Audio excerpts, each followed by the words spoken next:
Hello, everybody, and welcome to the fourth episode of Rethink's mini podcast series on UAE corporate tax. It is a beautiful blue sky, sunny day in Dubai yet again. But we are going to eschew the temptation to go to the beach and remain here with you guys to give you a few more pearls of wisdom about UAE corporate tax, so that you and your business are in good shape for the fast approaching introduction of CT in the UAE. My name is Neil Guthrie. I lead the finance and tax teams here at Rethink, and I'm extremely pleased to say I'm joined once again by Kirti Vudamudi, who is our Director of Tax. Welcome, everyone. A good day to you all. So we're going to talk today about CT implications for Freezone enterprises, or Freezone entities, I should say. And it is a hugely important subject primarily for two reasons. Firstly, because Freezone entities are very much in scope for corporate tax.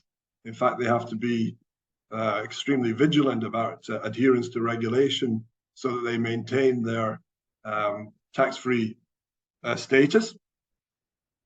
And the other primary reason is that the UAE free zone sector is extremely important for the overall UAE economy. There are more than 40 free zones in the UAE, more than 30 of which are in Dubai.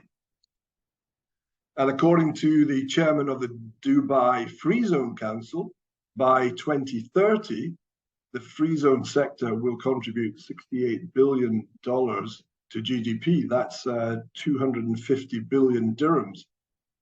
And to put that in context, Dubai's total GDP in 2022 was approximately 125 billion, which is 470 billion dirhams. So exceedingly important as a sector to the UAE economy.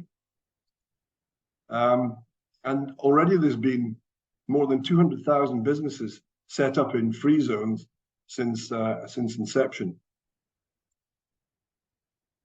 And why? Well, I guess that's because free zones are a very attractive proposition for businesses. Impressive infrastructures combined with a business-friendly regulation, which includes the ability to have 100% foreign ownership, no restriction whatsoever on repatriation of capital and profits, a guaranteed exemption from corporate and income tax as well as customs duties. But uncertainty reigns at the moment. Paradoxically, despite the hugely important nature of the free zone economy to the UAE, it is the area of the corporate tax legislation which is the most vague, certainly in certain areas. So there's a degree of understandable confusion amongst the free zone business community. We're not able to draw hard and fast conclusions in certain areas, which we'll go into in more detail later in the podcast. And confusion's added to by the fact that the public consultation document, which was issued in April 2022, is actually more definitive than the legislation when it comes to free zones.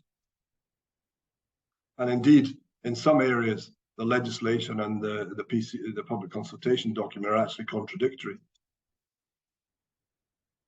The public consultation document, which is the document with the clarity, of course, has no legal standing, although it is a good indication of the thought process of the UAE government.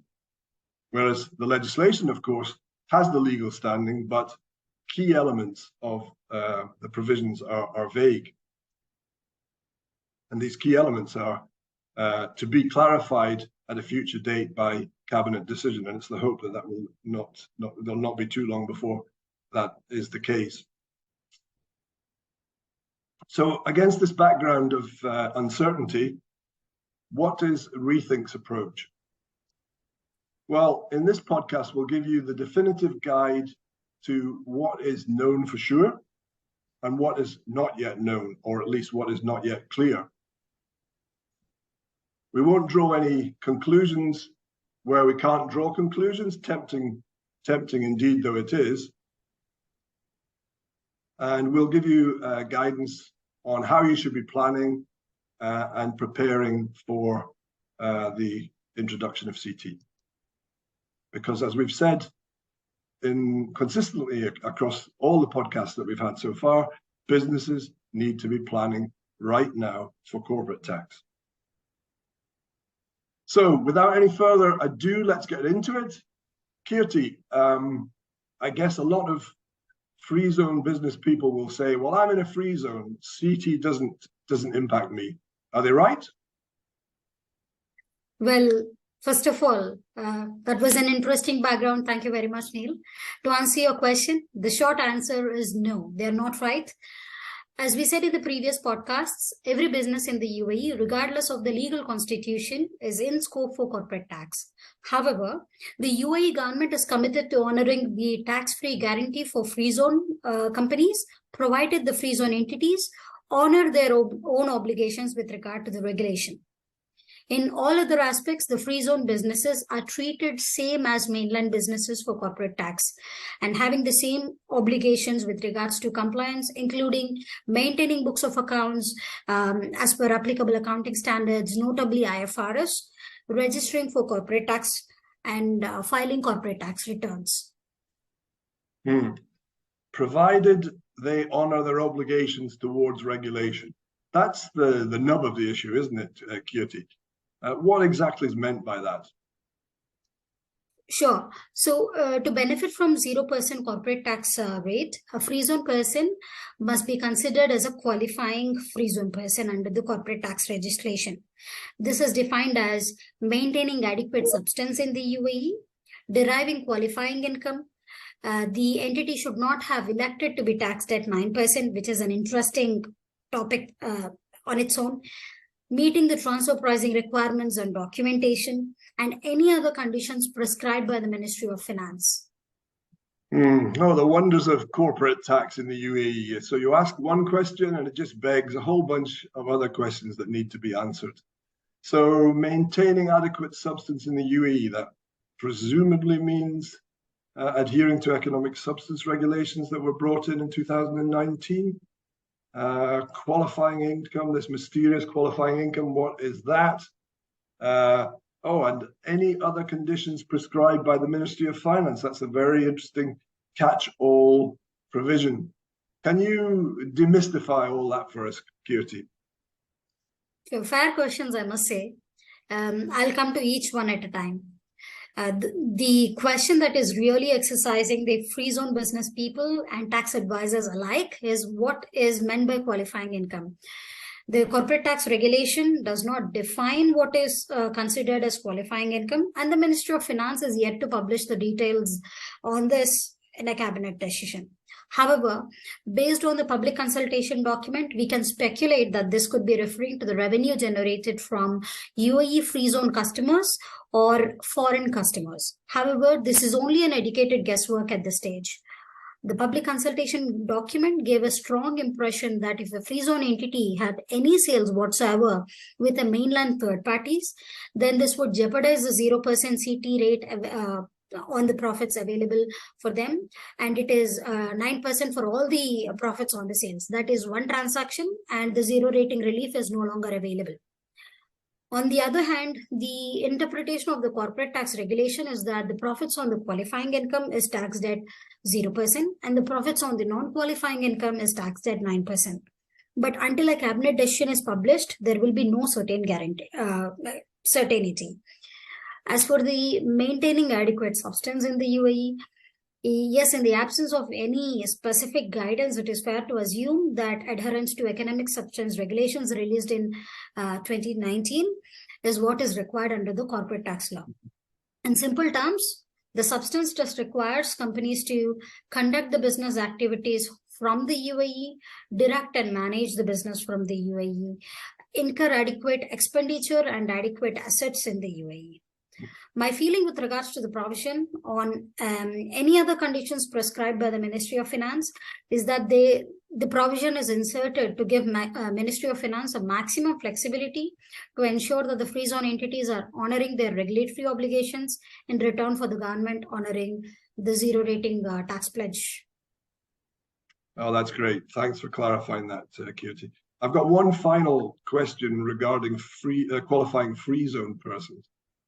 So I note that businesses can elect to pay tax at 9%. Why on earth would a business that can pay tax at 0% elect to pay tax at 9%? I take your point. At a first glance, it does rather seem strange. But there are some limited situations where this may be beneficial when an overall view of group of companies or a collection of taxable related parties is taken. Qualifying free zone person benefiting from a 0% tax rate cannot be a member of a tax group, nor can they transfer or offset losses to or from taxable related persons.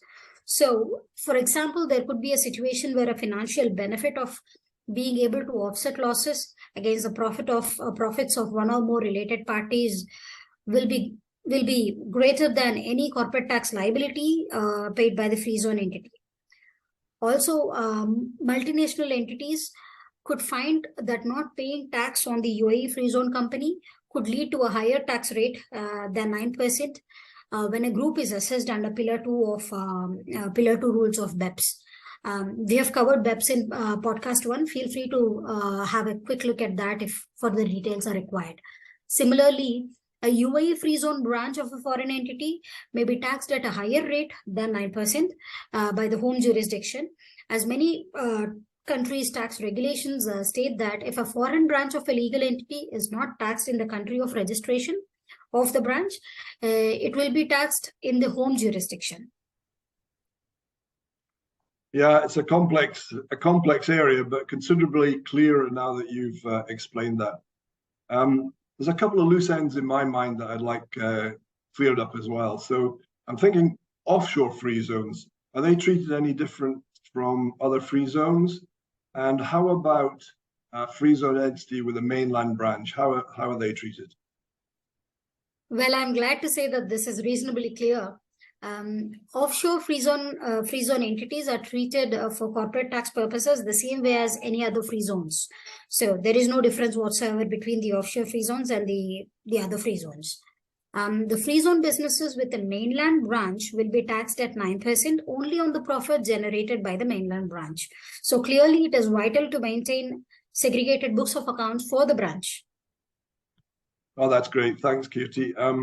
Now, we're just going to round off, I think, by explaining a bit our thoughts on what free zone entities should be doing right now.